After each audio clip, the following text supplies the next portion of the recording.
Hockey 605, we're here with Bert Post at Hockey Headquarters. We're learning more about skates. Appreciate you taking time with us, Bert. Oh, I sincerely appreciate you dropping by. Now, let's talk about skates. We know we need a new pair. Or my kid needs a pair of skates. How do I know what size, for one thing, that we're going to be looking for? Are they the same as shoe sizes? No, glad you asked that. Definitely not. And by all means, you definitely don't want to go on the traditional rule of thumb where we used to say one or two sizes off of the skate size, or off of the shoe size. I emphasize that because if we like to crack jokes about this current generation of youth growing up, I'm not quite sure if anybody's wearing the right size shoes. So to have a high school kid come in with a size 13 pair of tennis shoes that he's never tied or untied, I'm not going to turn around and give him a size 11 skate. Definitely use a Brannick device as far as trying to figure out where to start. And by all means... What device? A Brannick device, the foot measuring device. Oh, those foot measuring things, okay. Trivia question of the day. When it comes down to sizing, we've got everybody, every shop probably has a little tricks of the trade. We tap your foot towards the front of the boot. Proper size skates for a full-grown individual is to have your toes brushing the inside of the toe cap.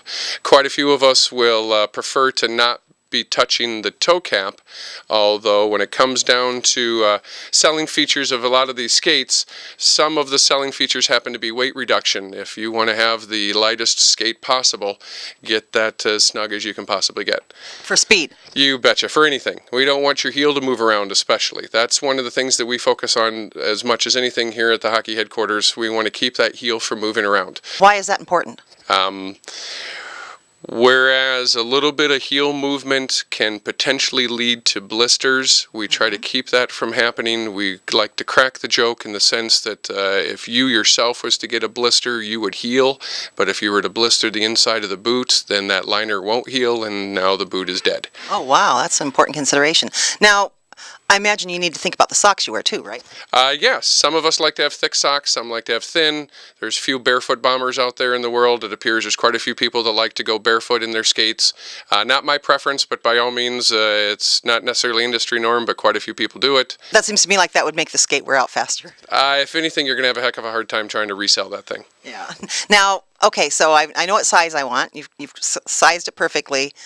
Which, by the way, brings the question of people that want to order stuff on the internet. That's one of the problems you have when you go to the internet, isn't it? Absolutely. The inconsistency from one brand to the other. I could, using myself as an example, I wear a 9.5 in one brand, I wear a 9 in another, I wear a 10 in a third different brand. So that is definitely one of the issues as far as having a hockey shop. It's definitely nice to have an opportunity to try these things on. Yeah, see how it fits. Okay, so I've decided I'm going to get some. What happens next? We got the size down. How do you get it ready for me to be starting to wear the skate? Well, in yesteryear, we used to be that wonderful concept of breaking in skates. I think a lot of us hockey players can talk about the difficulty in breaking in skates. We don't break our skates in anymore. We now use our lovely convection oven. With most of these skates, and I say most in the sense that the price point's approximately $200 and above, the skates are pretty stiff. They are set up to be baked, to be stuck into an oven, to be heated up to 150, 170 degrees, which makes the side quarters softer, and then they'll comply and they'll break in a lot easier than just going out and hitting the ice and breaking them in that way. You heat them up to 150 degrees, you said? Approximately. We're going to use this convection oven that's preset somewhere around 150 to 170. We tend not to tell you because we don't want you to do it at home. Okay, and then you put the foot in the skate, right? You betcha. We use we've got rubber mats here across the floor. If you've had a chance to come into the hockey shop, you notice we have rubber mats all over the shop. We definitely want to push that heel as far back into the boot as possible.